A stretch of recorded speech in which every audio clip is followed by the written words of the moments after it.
Olá, vocês, estamos no ar mais uma vez com um Talk Up, com uma pessoa que fez da sua profissão uma celebração, trouxe todo o seu toque e vivência na hora do sim.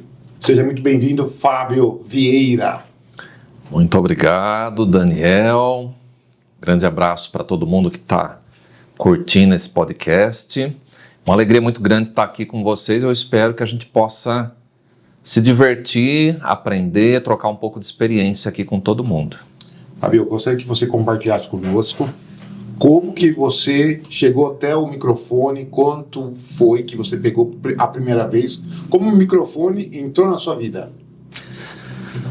Bom, na verdade, a gente sempre acha que não tem talento para certas coisas, né? E às vezes as pessoas vinham comentar, né, sobre o timbre de voz, e a gente não acredita muito, até que aparecem oportunidades para a gente treinar isso, né, mostrar isso, essa prática. Mas esse timbre de voz que eu tenho, eu herdei isso da parte do meu pai. A gente era em 4 irmãos, né, hoje só tem eu e mais um.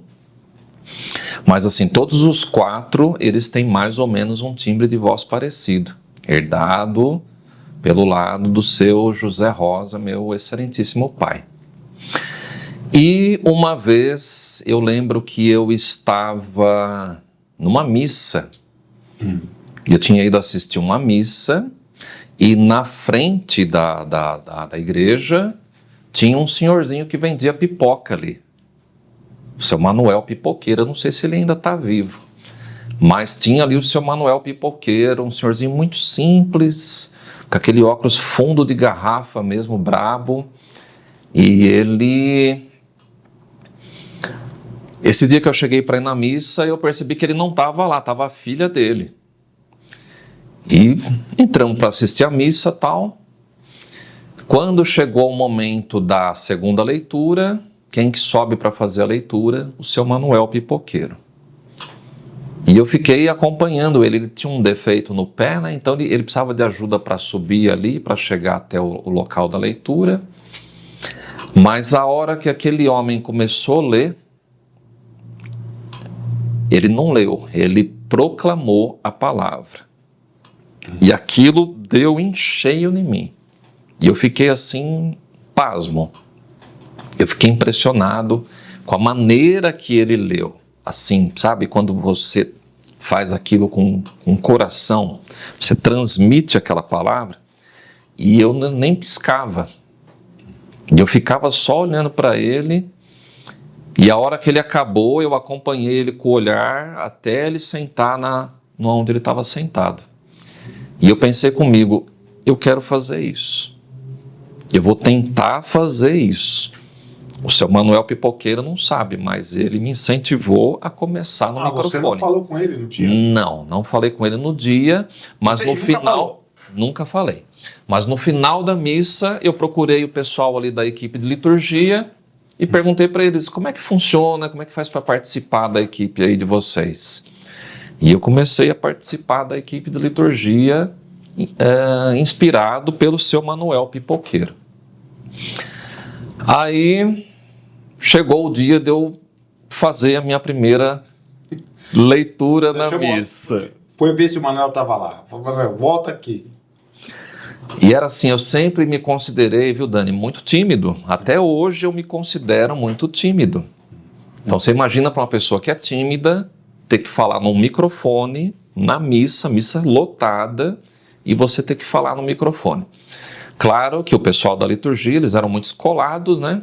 Então, para quem está começando, eles passavam a munição da leitura. Eu não sei se ainda hoje tem a munição da leitura, mas a gente fazia a munição, depois alguém vinha e fazia a leitura. A munição era curtinha, então era mais fácil de fazer e tal, e eu comecei fazendo munição da leitura. Eu lembro que a primeira munição que eu fiz, eu troquei acho que umas 2, 3 palavras, nervosismo total, cãibra no corpo inteiro, você não sentia mais nada. Mas assim, a menina da liturgia me deu a dica, ela falou assim, você não olha para frente, você só olha ali no papelzinho que você está anotado, tal, a hora que você acabar, você olha para frente e volta para o seu lugar, faz a reverência na saída. E eu inventei de olhar para frente logo no começo. E a hora que eu olhei para frente, que eu voltei aqui, já não enxergava mais nada. Já estava tudo embaçado. Mas mesmo assim eu consegui fazer e deu tudo certo. E desse dia em diante eu comecei a treinar cada vez mais, praticar cada vez mais. E você vê como que são as coisas, né? Quando você se dispõe a fazer uma coisa, a vida vai te mandando mais oportunidades. E eu lembro que depois já de um tempo, já fazendo leitura na missa, uma vez um gerente do supermercado Russi, lá atrás, ele tinha ido lá participar da missa, e no final, ele me esperou no final da missa e me chamou num canto para conversar. E ele falou, olha, a gente está precisando de locutor. Nós estamos implantando locutor nas lojas e você tem um timbre de voz legal. Você fala muito bem no microfone. Se você quiser fazer um teste. E eu sempre gostei de desafios. Eu falei, vamos embora. Vamos embora. Uma coisa chama a outra. Eu estava com vergonha de fazer leitura na missa. Comecei a fazer leitura. Deu certo. Aí Deus já pegou, já mandou mais uma outra oportunidade para mim. E eu lembro até hoje, a primeira vez que eu peguei um microfone dentro de um supermercado para falar. Eu lembro que foi no Russi de Várzea Paulista. Na época era o gerente era o seu Cláudio e o subgerente era o Dema. Inclusive foi o Dema que me convidou para trabalhar. A loja fechou depois que você entrou lá. Mas, gente, olha, não existe uma coisa para fazer você perder medo de microfone do que você trabalhar no supermercado. Você imagina eu, com a minha timidez, você tinha que pegar o microfone e sair andando dentro do supermercado, falando, né, interagindo ali com o povo, conversando. E isso para mim foi uma grande escola, né, o supermercado. E eu fiquei ali no supermercado mais ou menos entre um supermercado e outro uns 2 anos. E isso foi uma grande escola para mim. Isso lá atrás, onde tudo começou. Lá atrás. Só fazendo. Eu lembro que eu fui no mercado, fazia muito tempo que a gente se encontrava. Eu conheci a sua voz anunciando o Omo muito barato. E, na verdade, assim, eu não comprei o Omo, mas eu encontrei você lá. Daí, como que foi essa transição do mercado para locução? E, assim, porque você fez muita festa também, né? Sim. Depois, quando que foi a sua primeira formatura? Isso. Eu tô falando... Tá, vamos lá. Então, assim, gente, ó, como eu disse para vocês, a vida ela vai colocando as oportunidades. E você, né, como diz o mineiro, o cavalo selado ele passa. Se você quer agarrar o cavalo selado, monta nele e vai embora. E foi isso que aconteceu comigo. Eu lembro que uma vez eu estava no supermercado falando, e eu lembro que uma moça ficou me vendo falar ali de longe, né? Eu estava falando, mas eu percebi que ela estava olhando, parada, prestando atenção em mim. A hora que eu acabei de falar aquela oferta, ela encostou em mim. Aí ela se apresentou, ela falou, olha, Fábio, eu estava vendo você falar, você tem uma comunicação muito legal, você tem uma postura de voz muito legal, e eu trabalho com formatura, e nós estamos precisando de um locutor para fazer formatura. Nessa hora eu fiquei um pouquinho com medo, porque eu já sabia que formatura é uma coisa bem... tem que ser tudo certinho, é uma coisa bem com sequências, que você tem que saber fazer tudo certinho. E eu falei para ela, olha, eu nunca fiz formatura. Vai ser do primário. Vou começar com o primário. Eu nunca fiz formatura, eu falei para ela, você me dá o script, tudo prontinho. Ela falou, a gente dá o script, tudo que você vai falar, a gente te passa antes, qualquer coisa, você treina tudo certinho. E como eu sempre gostei de desafios, eu falei, vamos embora. Vamos fazer formatura. E eu lembro que a primeira formatura que eu fiz, ela tinha acho que 30 e poucos alunos. Não era muito grande. Mas, eu lembro que até hoje ela falou para mim assim, antes de começar, ela falou, olha, faz de boa, fica tranquilo, vai dar tudo certo. No final, se a gente vê que você tem potencial, no final dessa formatura, a gente senta e conversa. Falei, tá bom. E eu fui fazer a formatura e deu tudo certo. Aquele nervosismo, mas aquele nervosismo sempre controlado, né? Do pescoço para baixo, do pescoço para cima, com postura, falando bem, dando risada. Claro, minha gente, que quando você fala no microfone, você tem que ter essa preocupação, e eu sempre falo que a pessoa que lida com o microfone, ela tem que gostar de ler. Você tem que devorar a leitura, porque você não sabe o que você vai encontrar no texto ali, né? Então você tem que estar muito treinado, né? R's, as pausas, o acento, tem que estar tudo muito treinado. E, novamente, a formatura foi uma escola para isso. Porque você pega ali, você tem que saber falar o nome de brasileiro, nome de estrangeiro, você tem que saber compor uma mesa de honra. Então você tem que saber fazer tudo isso, sem contar os muitos profissionais que estão prestando atenção em você. Então é você que vai conduzindo tudo aquilo, né? Então você tem que ter, literalmente falando assim, sangue frio. Aí você já começou a se preparar, não? Desde da igreja, depois do seu Manuel. Você foi estudar ou só a leitura já bastou para você? Isso, é uma boa pergunta. Na verdade, assim, eu não era tão fã de leitura, mas na época da igreja eu já percebi que eu precisava desenvolver mais a leitura, né? Porque, na minha opinião, você ler uma leitura bíblica, eu acho mais difícil do que você ler um livro normal, por exemplo, ou você falar uma formatura ali. É mais difícil a leitura bíblica, né? As colocações eu acho mais difícil. A acentuação, a pontuação, eu acho mais complicado. Mas o que me ajudou bastante nessa primeira formatura foi que essa moça foi muito legal, ela me passou assim o roteiro da formatura bem antes, então deu tempo de eu dar muita lida naquilo ali. Tudo bem que formatura, minha gente, é imprevisível. Na hora ali eles pegam o seu roteiro e rabiscam, e muda, e encaixa isso aqui, vira tudo rabisco. Aquele que não estava reprovado, foi aprovado, vai se formar. Acrescenta nome de aluno, tira nome de aluno, a pessoa que vai compor a mesa de honra, coloca ali mais um nome, tira um nome, então assim, não vai ser nada daquilo que você viu no começo.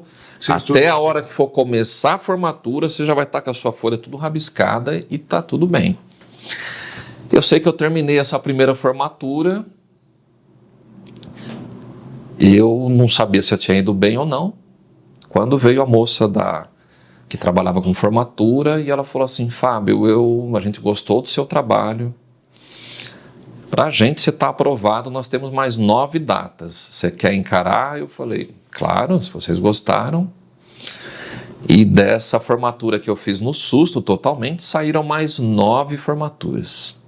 Então, assim, novamente, é uma outra escola, é um outro aprendizado. E graças a Deus, deu tudo certo.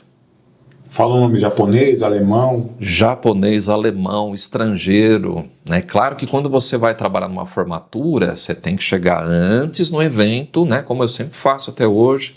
Eu gosto de chegar bem antes, procurar o pessoal da organização para ver se está tudo certo, se tem alguma novidade, mudar alguma coisa, e com formatura era mais ou menos isso. Você chegava 1 hora antes para você passar ali o nome dos formandos, algum nome que você estava com dúvida na leitura, você marcava ali e procurava quem que era o aluno e perguntava para ele. Eu tinha esse cuidado. Como que pronuncia o seu nome? E eu escrevia lá da maneira que ele estava falando, não do jeito que estava escrito. Entendeu? Esse é um macete. Você colocava o U. É mais fácil para você falar do jeito que você está ouvindo. Não precisa falar daquela maneira. E dava tudo certinho. Isso daí, como que virada de chave, depois sair do mercado, formatura. Hoje eu sei que você traz a sua essência para as cerimônias de casamento, né? Isso mesmo. Que hoje você largou tudo para trás, Hoje sua escola, você se formou. Isso. Hoje, Dani, o meu forte hoje é o celebrante de casamento. Hoje eu sou conhecido como Fábio Vieira, celebrante de casamento. E como que foi essa transição para sair da formatura para o celebrante? Chegou uma hora que eu já não estava mais tão afim de trabalhar com formatura. Então eu tinha dado uma pausa com formatura e um belo dia, uma cerimonialista, para quem não sabe, cerimonialista é a pessoa que organiza o evento. Celebrante é quem fala no casamento. E a cerimonialista é a pessoa que trabalha nos bastidores, que dá todo aquele suporte, organiza tudo.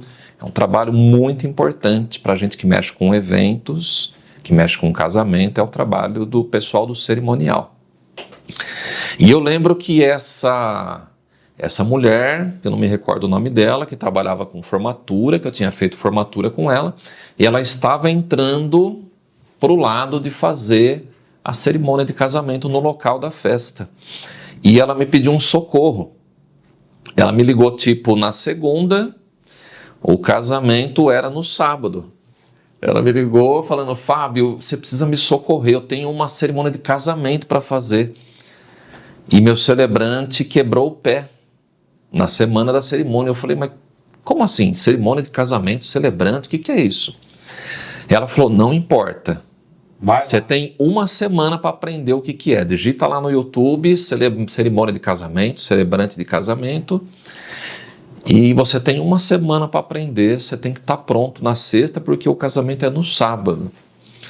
Imagina você ter que aprender uma coisa nova em uma semana, porque no sábado você tem um evento. Mas também. Você gosta de desafios, né? Você tem um combustível a mais, né? Segura na mão de Deus e vai. Como eu sempre gostei de desafios, eu falei: bora. Naquela época, você digitava ali no YouTube, celebrante de casamento, não tinha muita coisa, né? Tinha só ali um trechozinho de cerimônia, aqui, uma ali. E eu sei que foi um desafio. E chegou o dia desse primeiro casamento que eu fiz como celebrante. Gente, eu acho que tinha mais ou menos uns 100 convidados. Três nervosos. Era um espaço aqui que tem em Jundiaí, chamava Monte Castelo. Na época, ele estava no auge, né?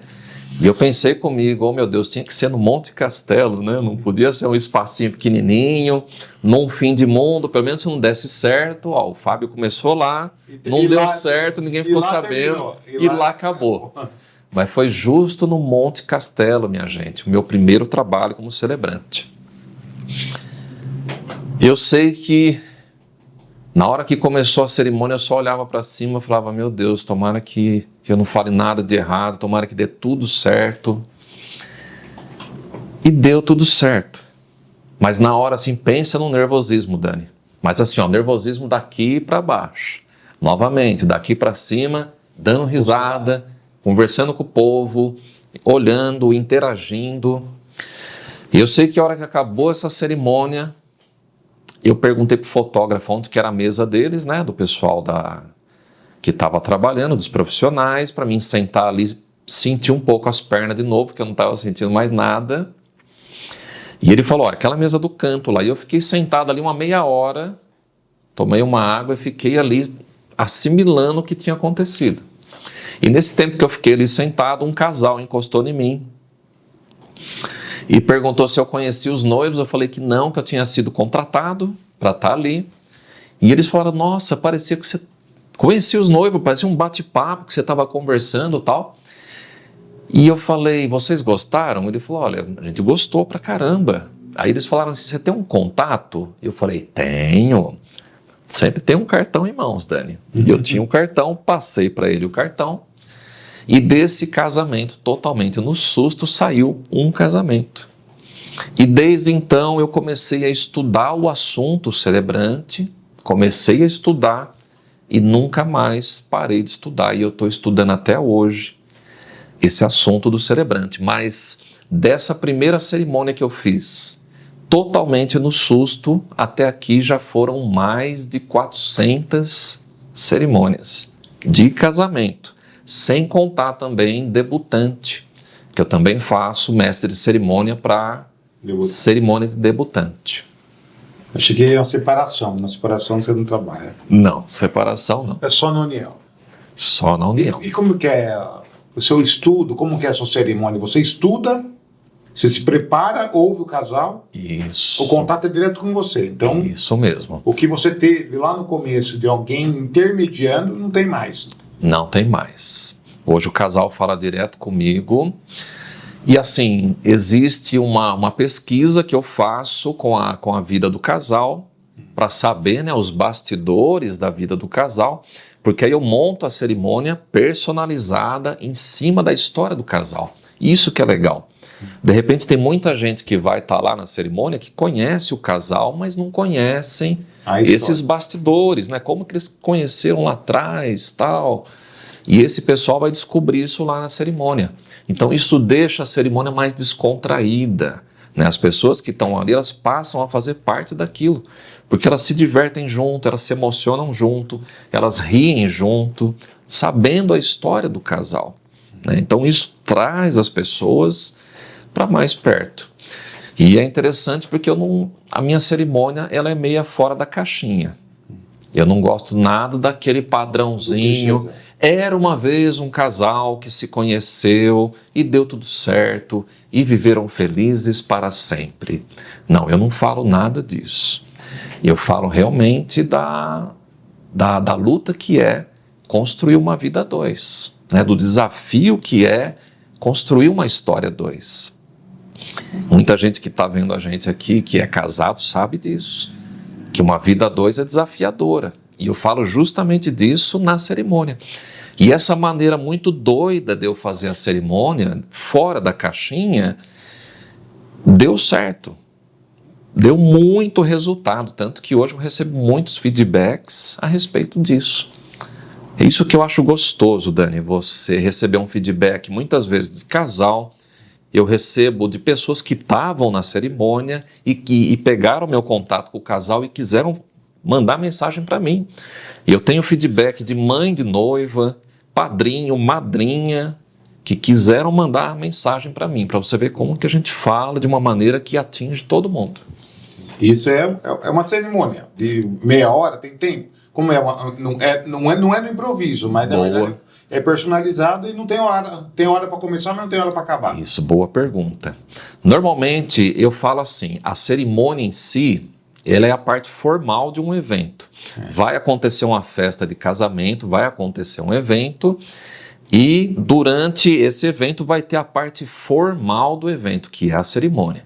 Então, para a cerimônia, você pode colocar aí mais ou menos 50 minutos, para ela acontecer bonitinha, sem atropelos, com emoção, tranquila. Por que 50 minutos? Porque vão ter as entradas dos padrinhos, que dá mais ou menos uns 8, 9 minutos.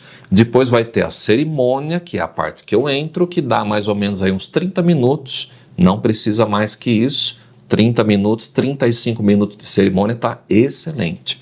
Dá para a gente fazer muita coisa, porém sem a cerimônia ficar cansativa demais.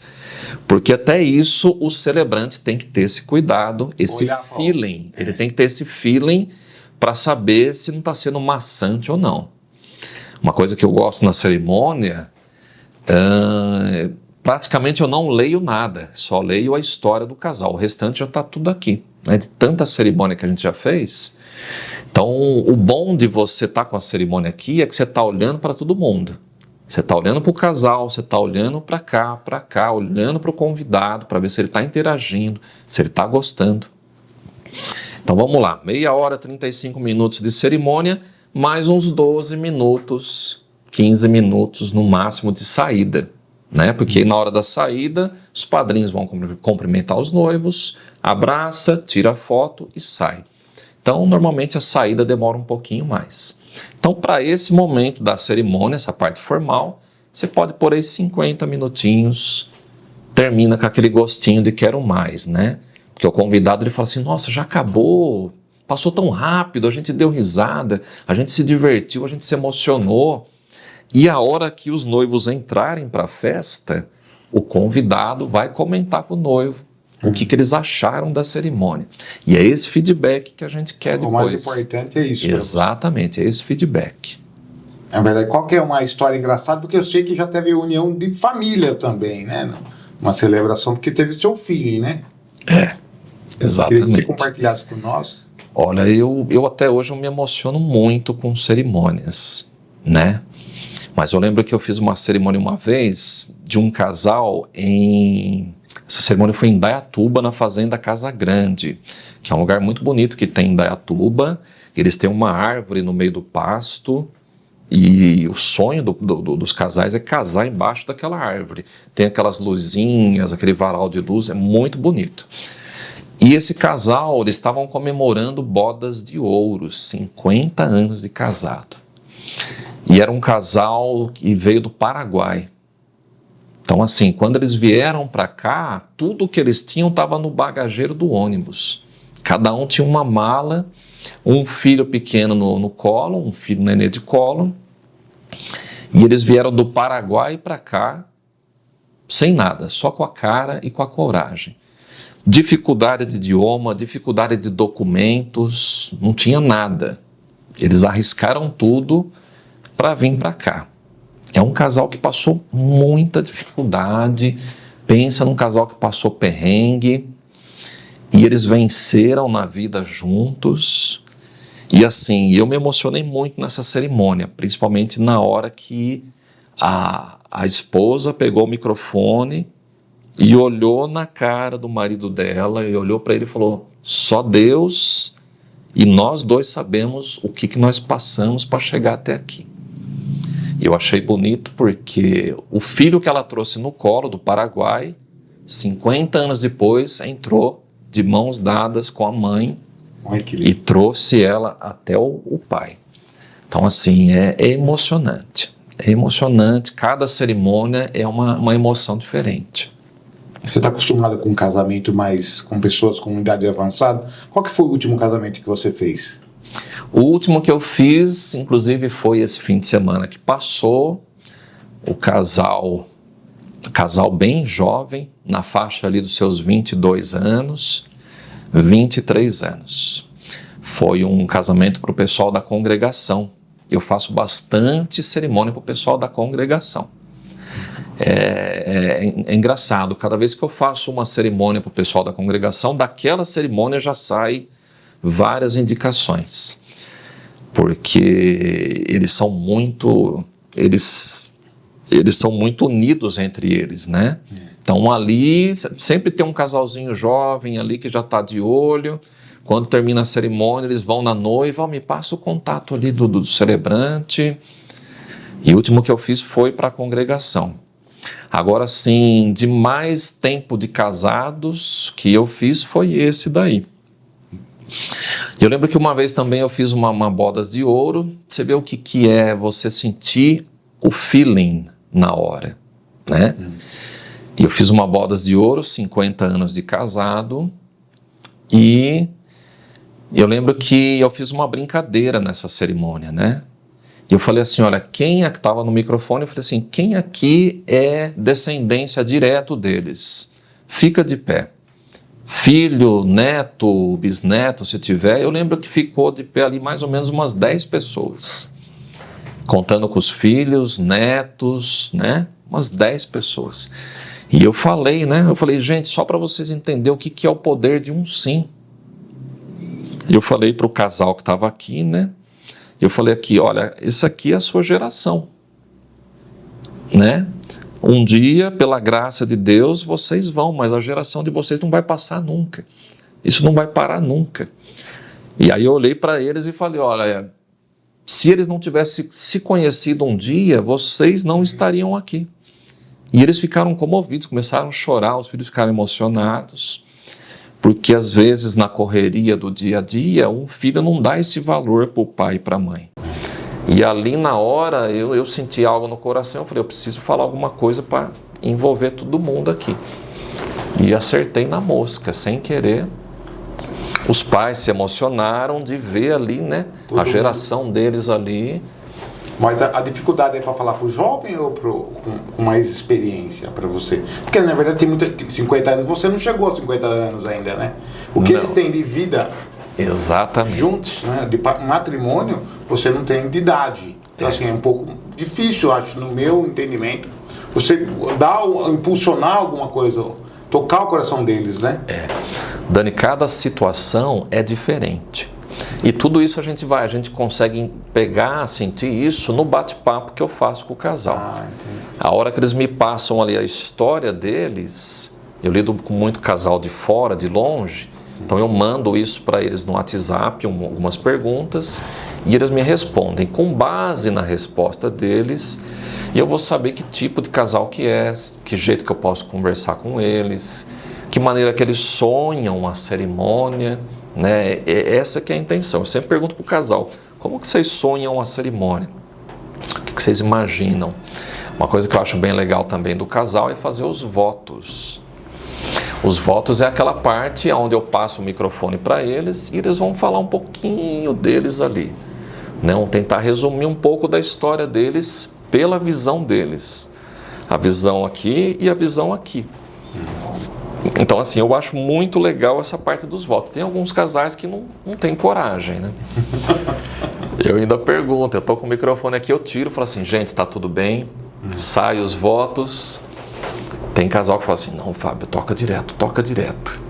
Por quê? Porque é um nervosismo muito grande, né? Eu sei como é que é isso, né? Eu sei que é um nervosismo que a pessoa não está acostumada, mas eu sempre falo pro casal, arrisca, tenta falar, é uma vez só, não vai ter outra chance, tenta falar, tenta fazer os votos.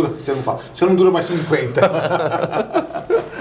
Mas eu respeito muito o casal que não quer falar, não tem problema nenhum. Você faz qualquer celebração ou não? Homoafetivo você... Homoafetivo, Dani, eu nunca fiz. Para falar a verdade para você, eu nem sei como fazer. Eu nunca fiz um homoafetivo. Não te procuraram? Não procuraram? Já me procuraram. E eu falo pro pessoal, gente, olha, como eu nunca fiz, eu não sei nem como fazer. Então você prefere não fazer para não errar também, porque é um dia... Exatamente. Muito importante. Exatamente.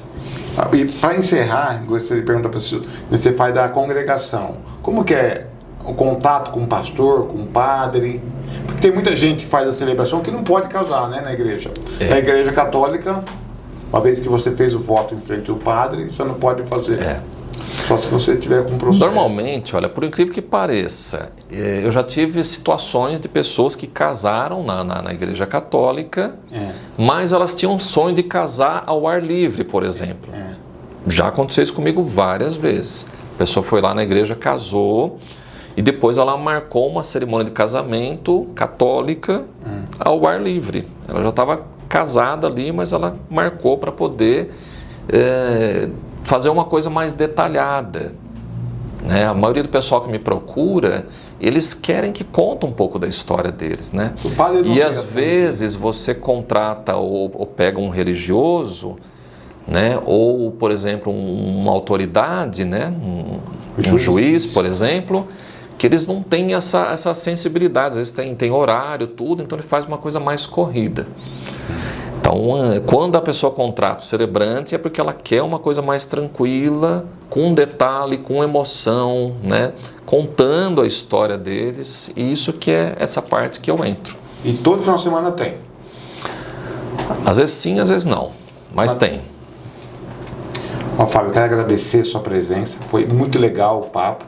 Cara, gente, não sei quem, eu não conhecia muito essa parte, né, da celebração do casamento. Quero agradecer mais uma vez a sua presença. E fica o convite aqui para quando tiver alguma história engraçada, que deu errado, que deu ruim, como diz o outro, você volte para contar para a gente. Dani, eu agradeço essa oportunidade, eu agradeço o espaço. Eu esqueci de falar, mas eu conheço o Dani já tem uns 2 anos já, né, Dani? Só que não, já tem uns 20 anos que a gente se conhece, amizade, que essa pessoa é incrível, sensacional, uma pessoa de resultado, uma pessoa próspera. É uma alegria muito grande participar aqui do Talk Up. E espero que a gente essa conversa tenha florescido alguma coisa aí de repente, no coração de cada um. Agradeço a oportunidade, Dani. Uma casa de novo, né, Fábio? Muito obrigado, viu? Amém.